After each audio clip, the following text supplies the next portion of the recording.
Welcome to the Kyle Olson Show. The left's cultural cleansing continues this Independence Day.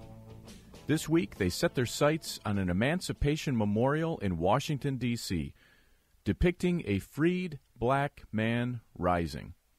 He is on one knee, and President Abraham Lincoln is standing above him, so of course, leftists see him as being oppressed. Here is Marcia Cole of Female Reenactors of Distinction, or FREED, explaining the statue. People tend to think of that figure as being servile, but with a second look, you will see something different perhaps. That man is not kneeling on two knees with his head bowed. He is in the act of getting up, and his head is up, not bowed, because he's looking forward to a future of freedom. People have said, well, he's chained to Mr. Lincoln. Closer look, you will see that while there's a shackle on his right hand, he's holding the end of a broken chain, which means he has taken his freedom. He now realizes he's free. So I say, leave it, let it stand. Marcia Cole is a reenactor of Charlotte Scott, a former slave who gave the first $5 she made as a free woman to kick off a fundraising campaign to build the monument. There was a protest there where agitators from Black Lives Matter and Antifa vowed to tear it down. My colleagues at Breitbart News spoke to Cedric Turner, who said his great-great-great-grandfather is depicted in the statue. Listen to this. This man is an inspirer. He's not a destroyer. If you want to do something about this man, what you should do is take his ancestor, Muhammad Ali, take the money that you want to make a bill to get rid of him, put it and erect a statue of the greatest of them all right there, and bring it into the perspective of the American tradition, of American history, to show that we've come from there to here. That's how you do it. You don't burn, you don't destroy, you build. This is where we're at in America right now. I, in fact, was going to get between the protesters and that statue if I had to bleed to do so, because I'm doing it for my grandchildren. I have 3 grandchildren, 1 son. I'm doing it not only for them, I'm doing it for the black. I'm trying to maintain our history. I'm trying to maintain our history and trying to build up, because too much of our history has been destroyed, been redacted. Cedric Turner touched on something that I think is very profound. Listen to this. Betsy Alexander Greyhouse and the pride she instilled in every last one of her children. And her daughter, who had 12 children, and out of those 12 children that her daughter had, one of them had Muhammad Ali, Cassius Marcellus Clay.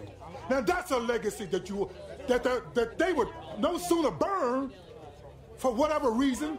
You know, I pray and hope that 200 years from now, that the Black Lives Matter movement won't be treated the same way that movement was treated, because that was the Black Lives Matter movement. Black Lives Matter movement back at 144 years ago. We don't teach enough about our history, and not just national history, but state history, local history, our family's history. I think when you know your history, you find a sense of pride and understanding of where you came from. If you understand why that building was built, or the legacy of who is depicted in that memorial or statue, you appreciate it more. Cedric Turner finds pride in that statue because he says it's his ancestor. He's willing to spill his own blood to defend it. Marcia Cole finds pride in representing the woman who gave her first $5 in freedom to build it. Don't expect Democrats to defend our history. Where is this destruction happening? San Francisco, Portland, Chicago, New York, Washington, D.C., bastions of progressivism. Leaders in those cities are ashamed of America and hate our history. If it can be torn down, especially by somebody else, they can revise it all the more. Consider this tweet from the Democratic National Committee. The DNC shared on Twitter a foreign news source, The Guardian, saying some Native Americans were unhappy that there was going to be a fireworks display at Mount Rushmore and that President Trump would be attending. Here's the tweet. Trump has disrespected Native communities time and again. He's attempted to limit their voting rights and block critical pandemic relief. Now he's holding a rally glorifying white supremacy at Mount Rushmore, a region once sacred to tribal communities. Glorifying white supremacy at Mount Rushmore. The tweet ended up being deleted. I'm not sure why. It's what progressives believe. The mask slipped, and they said it. The cultural cleansing launched by the radical left, or should I say the mainstream left at this point, is real. The Emancipation Monument I talked about earlier is now surrounded by fencing so the crazies can't tear it down. Is that just the way it's going to be? Is that the way we want to live? I read a piece this week titled, "We're in a Cultural Civil War. It's time for conservatives to fight back," by John Daniel Davidson at The Federalist. He ended it this way in a section titled, "America Hangs in the Balance." Quote, "It's up to every one of us in our towns and cities and communities to pressure our local officials to enforce the law and stop the bedlam. We have to demand it. We have to insist on law and order, insist on due process, insist on equal treatment under the law. These are bedrock American principles, and we have the majority and bipartisan support across the country. At least for now, we can be confident of that. We also have to be optimistic about our country and our institutions. We have to be energetic and creative. We have to defend our founding principles unapologetically. America is the greatest country on earth where liberty and prosperity and equality have blossomed as never before in human history. We can recognize our faults and shortcomings without apologizing for all we have achieved. We can defend what is necessary and what is best without giving 1 inch to the radicals who deny the promise of America's founding and want to see it transformed into something unrecognizable. We had better do so, and quickly. The future of the American Republic depends on it." Those are the words of John Daniel Davidson, political editor at The Federalist. And yes, it does. In Ottawa County's Allendale Township, leftists have demanded a Civil War statue depicting Union and Confederate soldiers and a freed slave child be torn down. A group called the Michigan Association of Civil Rights Activists, headed by a guy who moved to West Michigan from Hawaii in 2014, is leading the charge. Here's Mitch Cayley addressing the Township Board on Tuesday before they voted to keep it. We all know, you know, everybody on this board knows, I know, everybody here knows. It's not a matter of if that statue is coming down, it's when it's coming down. We know it's coming down. So you can vote, do the right thing, the moral, ethical thing, to take that racist image out of your badge of honor, or you can vote to keep it. And it's up to you. You're the people in charge of the government speech that's over here on your property. It's not art, it's government speech. And you decided to speak and honor Confederate soldiers and to demean African Americans with your government speech. And so we're here just to say to you that it's not a matter of if, but when. It's coming down. And if you want to be repeating these meetings over and over, and you want to have more and more protests with larger and larger crowds of people right here in your little town, then vote to keep it up, because that's what's going to happen. What a bully. The local community, where he doesn't even live, won't bend to his demands, so he's threatening them. We know it's coming down, he warned the board from the, quote, little town. His buddies in Black Lives Matter, Antifa, and the other anarcho-communists will see to that. This is the cultural civil war we're in. So Americans are being asked this Independence Day, where do you stand? That's a question that will be answered on November 3rd. This is the Kyle Olson Show. We'll be right back.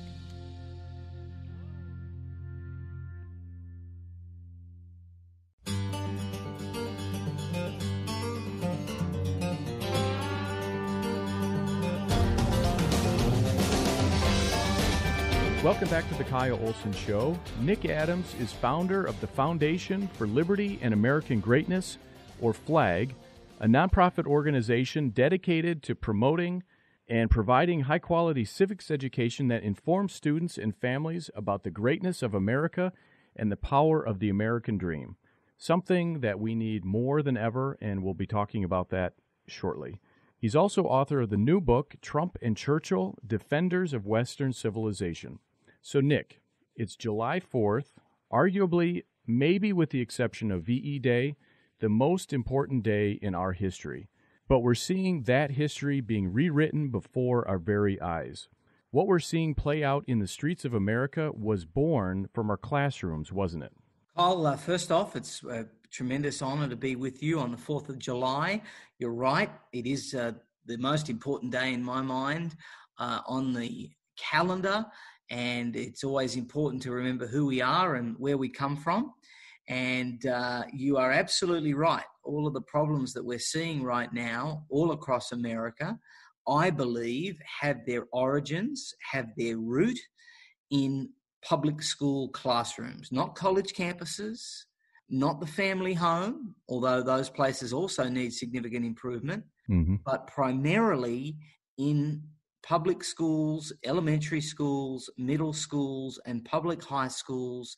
And for that matter, I'll also add charter schools and private schools, perhaps not so much, but certainly I think all schools here, K to 12, have got a very, very big problem in that they are no longer passing on what it means to be an American, Kyle. Why? Why aren't they doing that?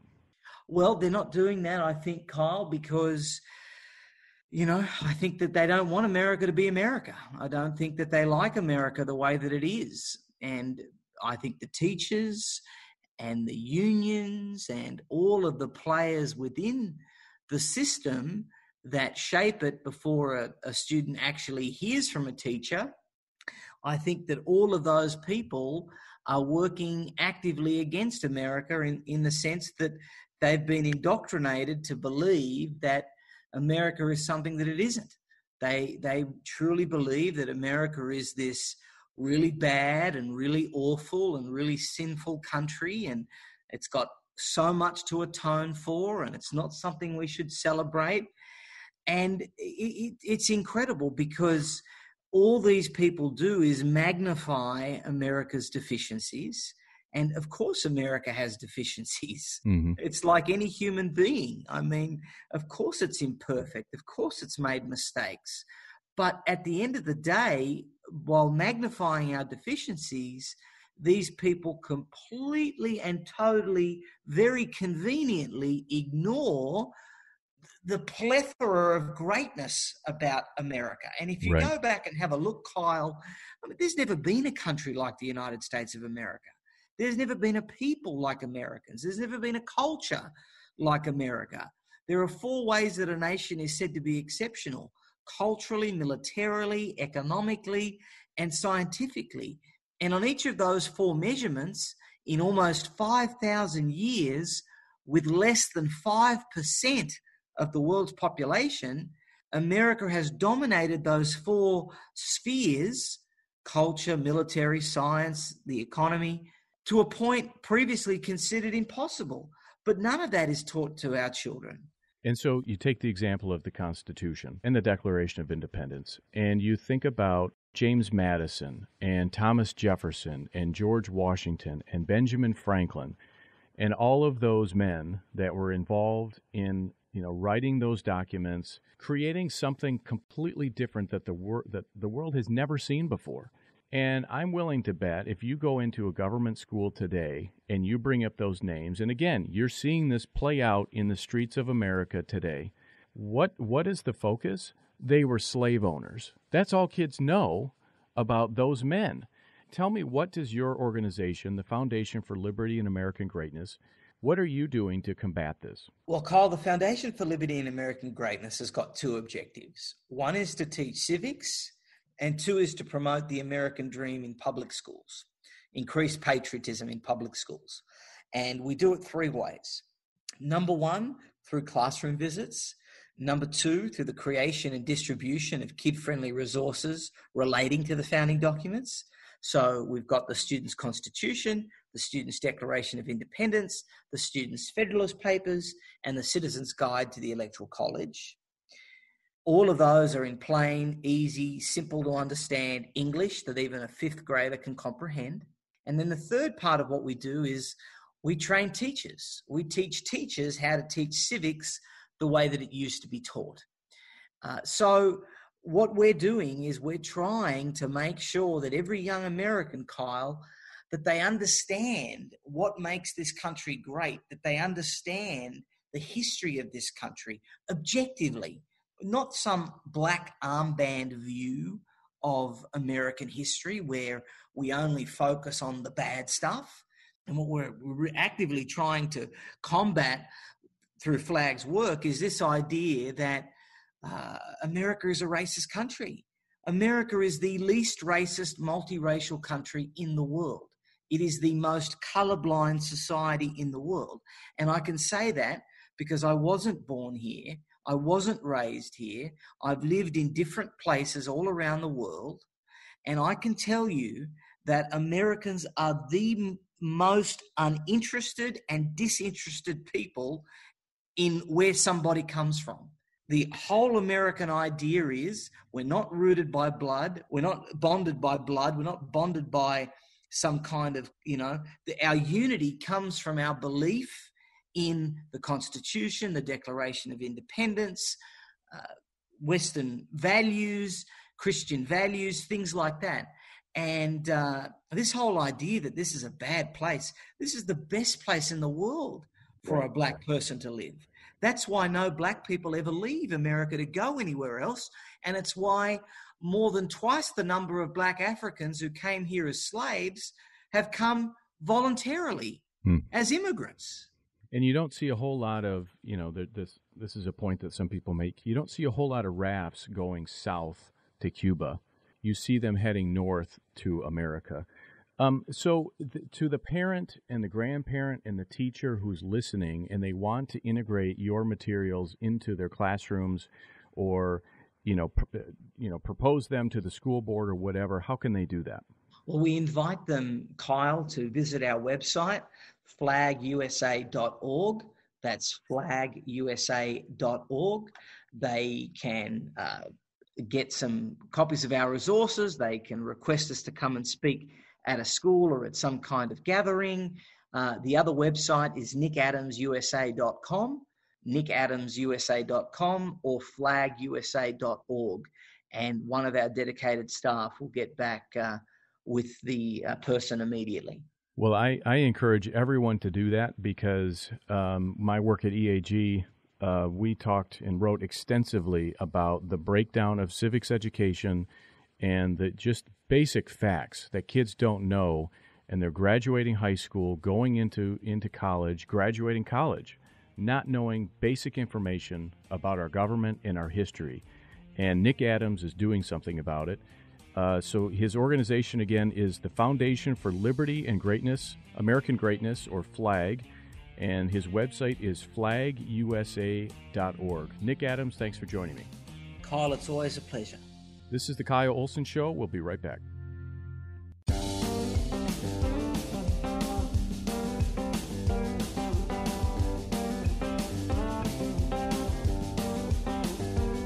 Welcome back to the Kyle Olson Show. Joining me now is former White House physician to both Presidents Barack Obama and Donald Trump, and he's also a Republican candidate for Congress in the 13th District in Texas, Dr. Ronnie Jackson. So, Dr. Jackson, there's been a lot of talk this week, and frankly, the last several months, about the cognitive health of Joe Biden.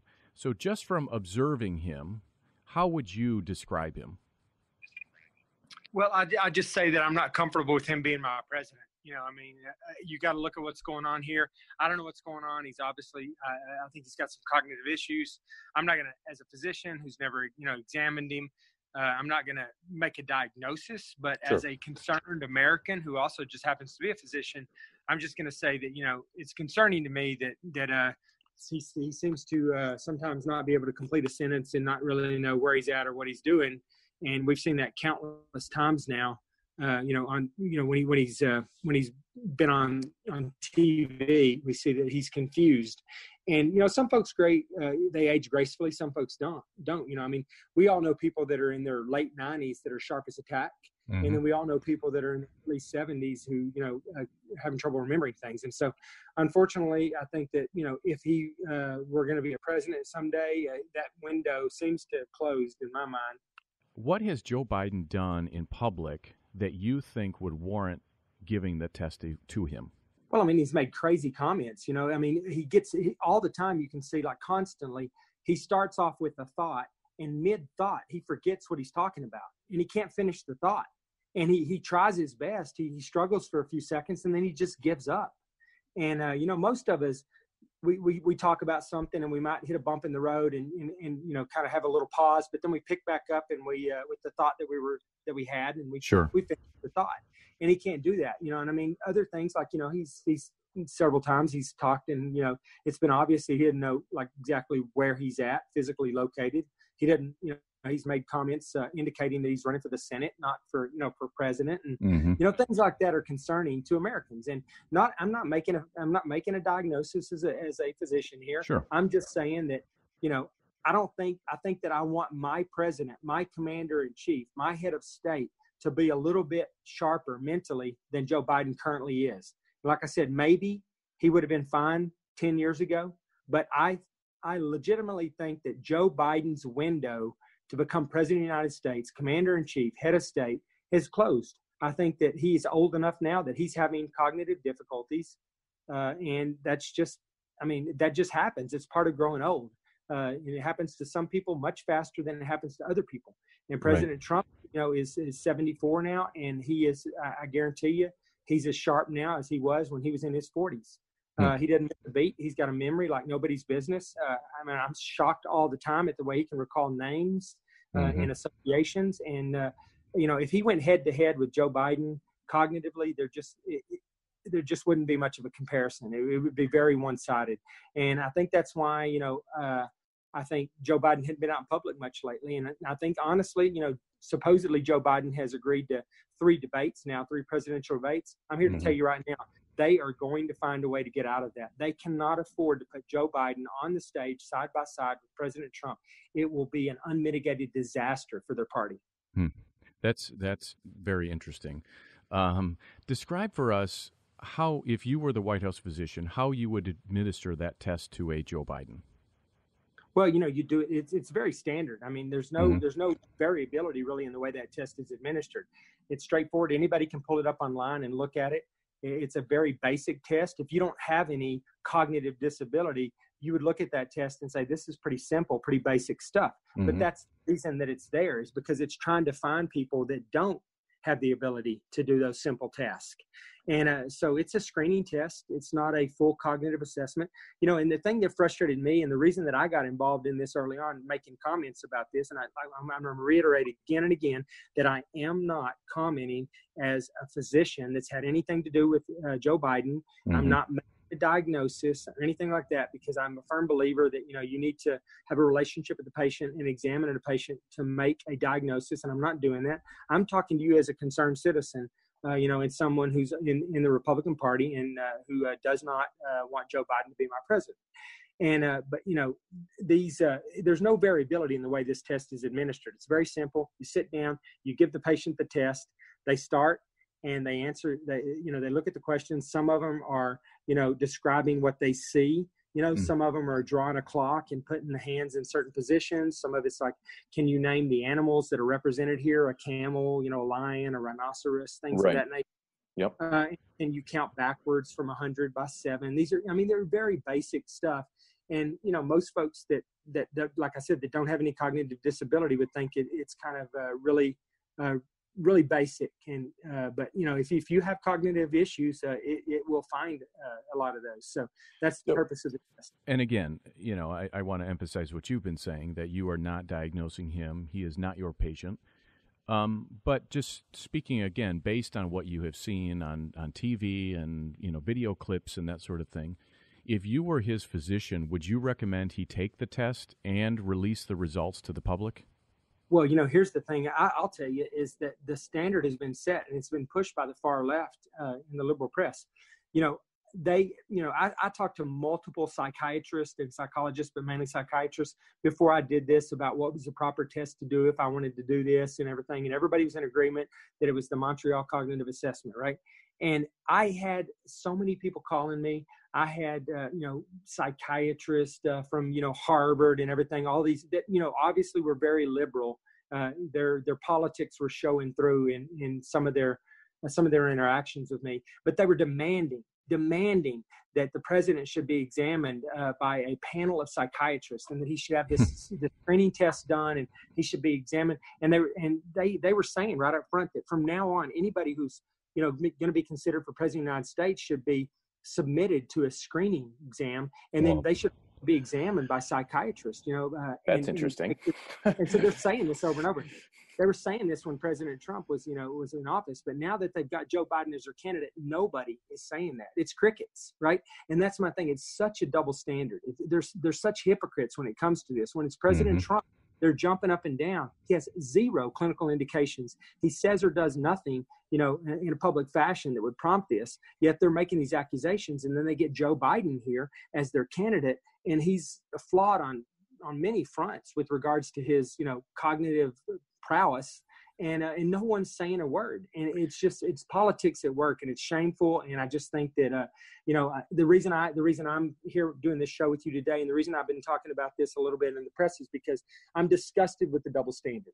And if you're going to jump up and down and demand that anyone who's being considered as president of the United States have a cognitive screening test at a minimum, and potentially even be examined by a panel of psychiatrists, then you need to be saying that right now about Joe Biden, and there needs to be a lot of urgency with it.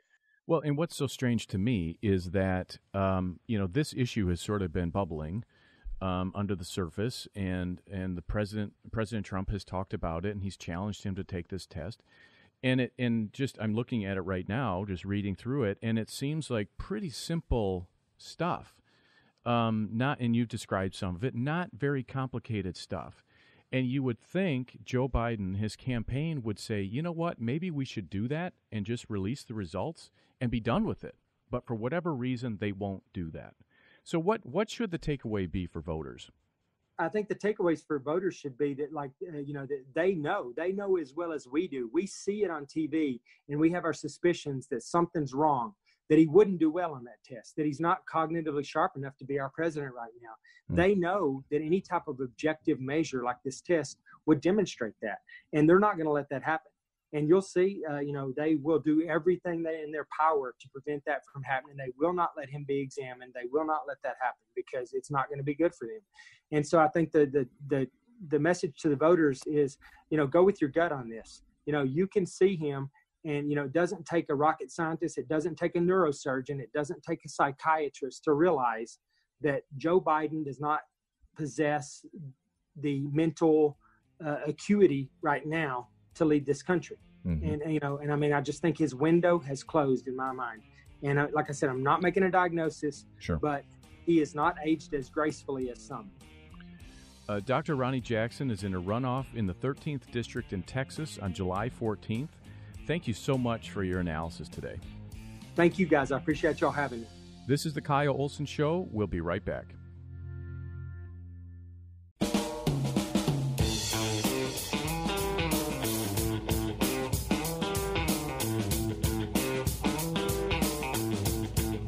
Welcome back to the Kyle Olson Show. Joining me now is Joel Pollack, Senior Editor-at-Large at Breitbart News and author of the new book, Red November. So, Joel, I'm in the Midwest, where we were pretty red in 2016, with the exception of Illinois and Minnesota. But how do you see things shaping up later this year? Well, Kyle, let's take a step back and look at the broader political trend in the Midwest. Over the past decade or so, there has been a movement toward the Republican Party and toward conservatives across the Midwest. And we saw that in a very pronounced way in 2010, when Republicans won in Wisconsin and Scott Walker took office in 2011 and passed the public sector union reforms that the unions didn't like. By the way, that's the first example of Democrats launching riots when they didn't win an election. Remember how they occupied the Capitol in Madison and had tens of thousands of people and disrupted everything. They tried to force their way physically into the legislative process.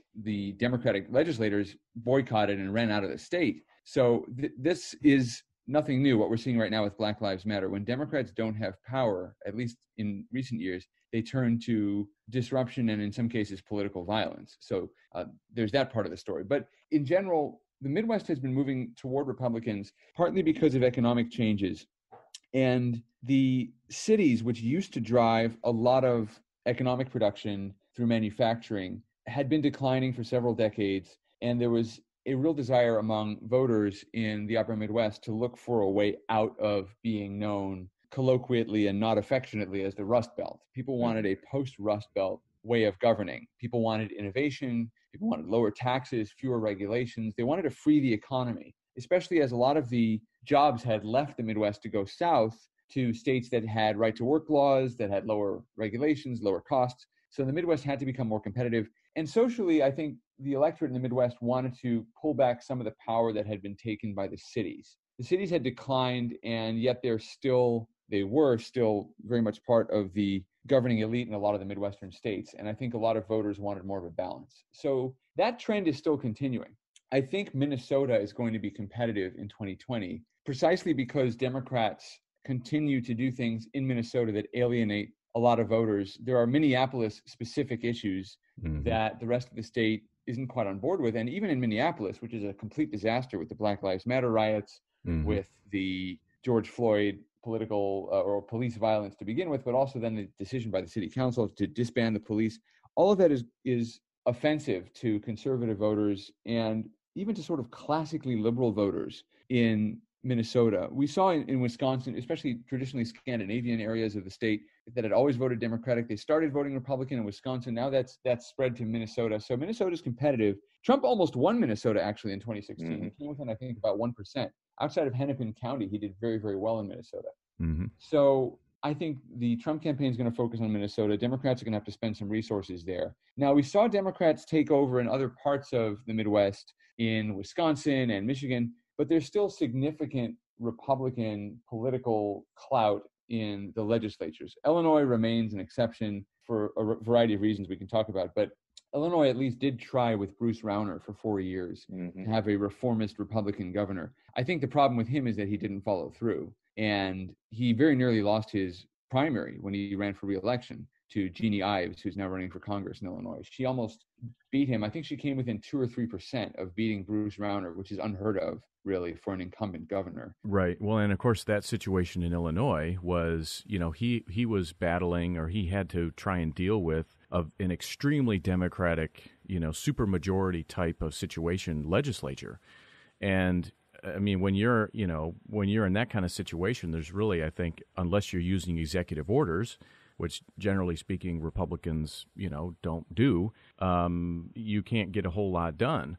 And I think in the situation in Michigan where I am, I think it really, Gretchen Whitmer versus Bill Schuette really sort of came down to the candidates. And so I didn't personally see what happened in 2018 as sort of a referendum on Donald Trump or something like that. It was just Bill Schuette was a terrible candidate, period. So you're talking about, the Midwest trending. And I think that makes a lot of sense because, jobs and the economy and trade deals and all of that have really made a huge impact on the way things are in Michigan and the various other states. What message do you think will resonate that President Trump can make or that Joe Biden can make to try and win those voters in November? That really is the question, isn't it? And I think both candidates are missing the mark right now.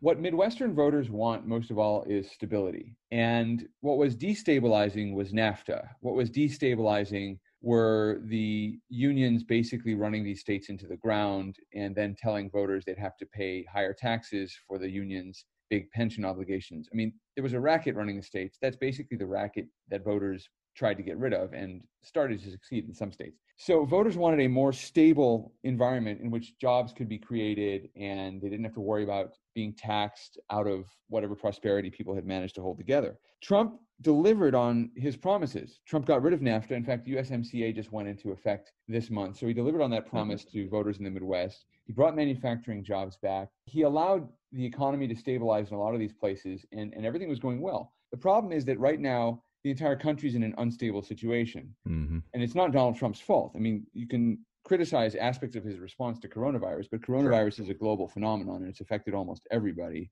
And even the countries that did it, quote unquote, well, are struggling with new peaks in the virus as they reopen their economies. This is a normal thing.